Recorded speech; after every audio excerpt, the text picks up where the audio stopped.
Whether you're generating videos or images, writing a super detailed prompt can quickly get overwhelming. You know how easy it is to get lost in the weeds as you keep adding more and more to it. Fortunately, there's a way to make your prompts highly structured for any project. That's why people use JSON prompts, and don't worry, you don't need a technical background at all to use them. Why is it called JSON? JSON is JavaScript object notation. Why is it used as a prompting technique? Because it allows you to keep your prompts clearly structured, edit some elements without changing whole prompt, and, for example, create prompt templates. Let's break down the structure of a prompt. The most important rule is that everything is written in a key value format. In other words, it's the same structure throughout, an object or an aspect of the image, followed by its description, as detailed as you need it to be. Now let's figure out what all these brackets, commas, quotation marks, and colons are doing here. There are two primary structures, objects and arrays. Object is a collection of name and value pairs wrapped in curly brackets. Array is an ordered list of values wrapped in square brackets. Arrays aren't really needed in most cases. They commonly used for enumeration of the values or objects of the same type. But it will be easier for you to use objects with curly brackets all the time instead of deciding what you should use for each particular case if you will write prompt by yourself. Let me explain. For example, here's camera settings array. It includes 3 values, each of them is some camera parameter. Or here you can see livery colors array. There are 2 colors. I can rewrite these 2 parts of my prompt.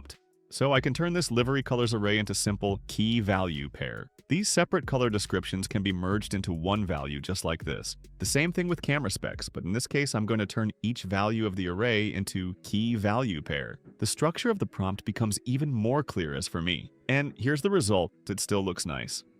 Now let's look at prompt hierarchy. If you look closer on all these brackets, you'll see that there are opening and closing brackets for each object. First, you can see that the whole prompt is enclosed in brackets. This prompt is generated by Gemini, so it added these curly brackets at the beginning and at the end of the prompt. Obviously, it's not necessary to do this for all your JSON prompts. As you can see here, the keys, values, and object names are all wrapped in quotes because that's how JavaScript syntax works when you're writing code for an application. You might also notice underscores in the names. But don't worry, when you're just writing a prompt, you don't actually need to follow all these strict rules. I deleted all the quotes and underscores, so let's see the updated result.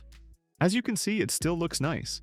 JSON prompting is not used to crack the algorithms of image or video generators, and it won't automatically make the output better. The main advantage of using JSON prompts is the extremely clear structure no matter where you use it, be it ChatGPT, Gemini, VO 3.1, or any other tool.